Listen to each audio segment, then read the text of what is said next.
Hello and welcome to another edition of An English Guy Watching Wrestling.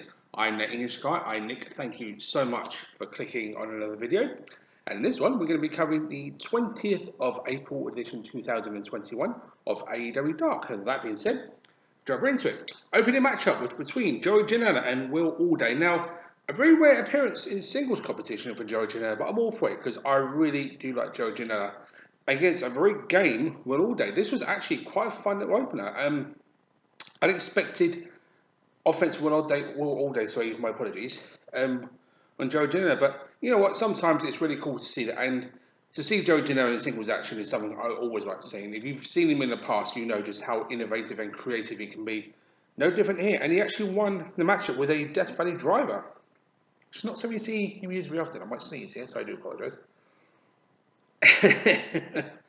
Right, but no, this was a fun little opener, and I enjoyed it. It's a good way to open AEW Dark. Not very often you see this come action Joey in singles competition. All for it, so definitely going to give a thumbs up to that, and thumbs up to both men for producing quite a fun little opener. So, good stuff. The next match was Ryzen and John Skyler versus SCU, and again, actually a fun little match. And Ryzen and John Skyler are a very unique combination. The first time ever tagged together against a very game SCU, and even it wasn't the longest or shortest match, it was actually quite a good match, to be fair. I enjoyed, the exchanges between all four men. Of course, SCU are still in the winning streak. One day we'll get that shot at the AEW tag team titles, but I enjoyed this match actually, and my apologies, I enjoyed this match, and it was a good, fun tag match. And seeing Ryzen and John Skyler's tag team was kind of a unique pairing. But a pairing, you know what, sometimes it's always good to see. And it was fun. But SCU picked up the win in a fun match. I enjoyed this one, so thumbs up. And this match was Big Swole and Kylan King versus Ashley and Steph MK. Now, Ashley and Steph MK, I've never heard of before, but they're twins. Twins, you've seen twin wrestlers in the past, but very rarely to see twin female tag teams. So I was kind of unique to see that, sorry. But I'm all for it, That's great. Well done to those two. Against Big Swan Kylan King with Red Velvet at ringside. Kind of been a little bit of a faction here. And I'm all for it. I love it. So, my apologies, I might sneeze again. Sorry, I haven't sneezed yet, but I might mistype. Should have taken a hay fever tablet. But no, even though this was a relatively shortish match of 5 minutes and 25 seconds, it was actually good. As I said, the women's division this year is building and building, and more people are starting to come in, like obviously the MK Twins, I'll call them. The MK Twins, because very rarely do you see that kind of combination as a tag team, as a twin or female tag team, all for it. So if they come back to AEW, not against it. But of course, Big Swan, Kylan King are just clicking as a team, as long as Red Velvet too. I'm all for it. I really do enjoy their work together, and the combination moves that Swole and King put together in this match was superb, actually, to win the match. And it's that kind of tag team continuity which has kind of led them to where they are now, and it's continuing to grow. And especially whichever combination it is, so whether it's Swole, King, Velvet, tag team, trios, or singles, the comradeship, shall we say, is there. It's definitely showing, and I'm all for it. So definite thumbs up to all four ladies for producing what was actually quite a fun little match as well. And we talked about that.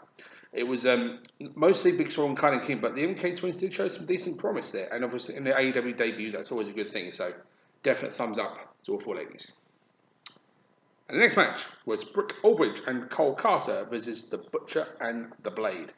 And the Butcher and the Blade, I've said it many times, are one of the best tag teams in AEW, and I'd say perhaps the most intimidating in terms of look, in terms of their brutality, the way they wrestle, but also one of my favourites. I love them. I've been a big fan of them since before they came to AEW, because I've seen them in the independent scene. Against Brooke, Aldridge and Cole Carter making their debut. It was a shortish match, 3 minutes and 41 seconds, and Butcher and the Blade showed their brutality in this match for sure and got the win.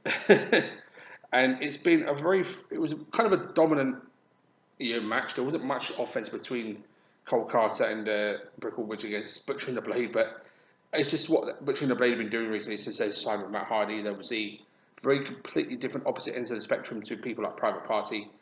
But that's what makes it entertaining, though. So, but a fun, short match, not kind of a squash match, I'll say that.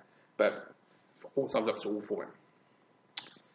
The next match was the shortest match of the night, I think, I'm pretty sure. 50 seconds long. Sonny Kiss versus Jake Manning. And Kiss hitting a split-legged stunner, which was very unusual, to win the match. That's it. Thumbs up. The next match was Jay Leon, Midas Black, and Ken Broadway versus Evil Uno, Stu Grayson, and Dark Order number 10. And as of late, the Dark Order have been chopping and changing their teams quite a bit, and I'm all for it because this was the first time Uno, Stu Grayson, and 10 tagged together, if you can believe that, but it's absolutely true. Against Jay Leon, Midas Black, and Broadway, so Ken Broadway making their trio debut too. As usual, Dark Order just showed why they are the most beloved and best faction in all of AEW because they did win the match. And Stu Grayson in particular, even though I call him like a very, very intense individual, which he is. I've met him in real life, though. He's a very, very nice guy, to be honest. He's not all intense all the time. But Eva Uno, lovely guy as well. I would say it's just real life stuff. Not met Dark Order number 10. But no, it was kind of unique to see this combination of Dark Order as well. But as I said, they've kind of been chopping and changing because there's quite a few members of them. They can do that, which is always a good thing. So it was a fun little trios match. And Stu Grayson in particular did look a bit more menacing than he usually does. Uno as well, and the little exchanges between the Dark Order is quite funny as well. It's a little entertaining things like that, and makes AEW so popular, so good at what it does, and especially the Dark Order, they're very good at what they do. So, definite thumbs up to everybody involved in this one to make it a very entertaining match. And the next match was Billy Gunn versus Andrew Palace. This was Billy Gunn's his singles match before his matchup with QT Marshall on this week's Dynamite. And it was a shortish match. He hit the famous 1 minute and 51 seconds. Cut a promo on QT Marshall after the match. It was a squash match, I'll be honest. I think that was really basically the story of this one. So Billy Gunn picking up the win. There we go. And the next match was Fuego del Sol versus Dante Martin. Now, I've put over both men multiple times, and I just really want Fuego del Sol to get a win one day against Dante Martin. And Dante Martin, I'm going to say it right now, has the best 450 splash in wrestling. It is just a thing of beauty times two. It's amazing. And of course, his brother is out for injury, but Dante Martin is getting a chance to show he can do singles action, and he's doing very well. I mean, I put over Top Flight as perhaps the most exciting tag team to watch at the moment in terms of people that may not know who they are. A lot of people know who the Young Bucks are. A lot of people know a lot of the tag teams in AEW by now. Sorry. Top Flight are just incredible. And Fuego del Sol and Dante Martin, despite the fact it was only 4 minutes and 48 seconds, put on a very entertaining match. And considering the two talents involved, that's not really a surprise because of how good both men are. Whether Fuego del Sol will ever get a win, I don't know. Against a very game Dante Martin. And I certainly wouldn't be against these two going at it again. I really wouldn't. I really enjoyed what these two men brought to the table. So thumbs up for both men in this one. Really good stuff. Enjoyed it. The next match was Hayden Backman and Kit Sackett versus Varsity Blondes. And if there's any more baby-faced looking tag team Varsity Blondes in AEW, I haven't seen them. And I said it before, Varsity Blondes I think are the most improved tag team in AEW in 2021. And this match was a further example of that. They did some very unique things in this match I've never seen them do before. And it's the tag team kinship they have, and it's great because I really do like the Varsity Blondes. I think they've got so much potential, and they keep on going where they're going. They're going to go somewhere. I can see it. Against a very game Hayden Backman, of course, and Kit Sackett. This is the second time they've tagged, but it was a very unique finish to the match too, with a combination powerbomb, which is not usually the finisher for Varsity Blondes, but variety. Nothing wrong with that at all. So I enjoyed this match, even though it's only 4 minutes and 43 seconds.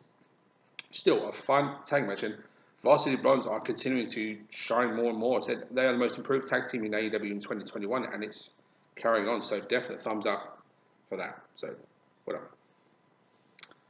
And then it was the main event. It was Max Caster versus Alan Five Angels. Now, of course, Max Caster is a guy who's been on the rise in 2021 in AEW, and with the unfortunate injury to Anthony Bowens, who was at ringside, I'm glad to see that because there is something about the Acclaimed and Max and Anthony Bones that just works. And I found out recently, that before AEW, Max Caster and Anthony Bones were never a tag team. But when the first time I saw them, I thought these guys have been tagging for a while. But I never found out that they didn't tag together before until recently. But you've never guessed it. But Max Caster, as a singles wrestler or as a tag team wrestler, is a guy who's really stepping up in 2021 as well. I've liked him since the start. I've liked the Acclaim since the start. But the fact is, Max has really stood out on his own as well against a very game Alan Five Angels. And this was actually a good main event. I'm probably going to say match of the night for me, even though there was some good matches along the way. This was a very good match. Both men put some very good offense. Max Caster being the show off that he can be. And the Five Angels is starting to show a bit more intensity, a bit more wrestling, because he's always been kind of like the butt of the joke for Dark Order. For some unknown reason. But there you go. That's just how the Dark Order work. But I enjoyed this, and it was a very fun match. And I think because I know this wasn't the main event, my apologies. So we'll get to that in a minute. But this was match of the night for me. I enjoyed the exchanges between both men. Some very good hard-hitting offense, outside influence, which actually added to the match in a good way, which is always fun to watch. But I enjoyed this. It was a really good match to watch, so definite thumbs up for both men in this one. And then the next match was Dean Alexander versus Powerhouse Hobbs. And Powerhouse Hobbs, I've said it before, is perhaps one of the strongest, if not the strongest man, my apologies, in AEW, alongside Brian Cage. And it was a very, very quick match. Hobbs winning and getting the win even though Black got a few hits here and there, wasn't doing any effects to someone like Powerhouse Hobbs who got the win. So there you go. And the last match was Pac versus Dean Alexander. And this was the shortest match of the night. After a very annoyed Pac, after their fantastic tag team title match with the Young Bucks with him and Rey Fenix. Of course, the way that Young Bucks won the match by taking off Phoenix's mask, distracting him. So obviously Phoenix covered up his face to make sure people didn't know who he was, which is fine. And of course, Young Bucks taking advantage of that. And Pac was annoyed with that. So he took it out on his opponent and hit the Brutalizer in 43 seconds for the win. So very unique way to end the broadcast. But that did end the broadcast. And that will end this review. Thank you so much for watching. I will see everybody in the next one. But until that time, take care.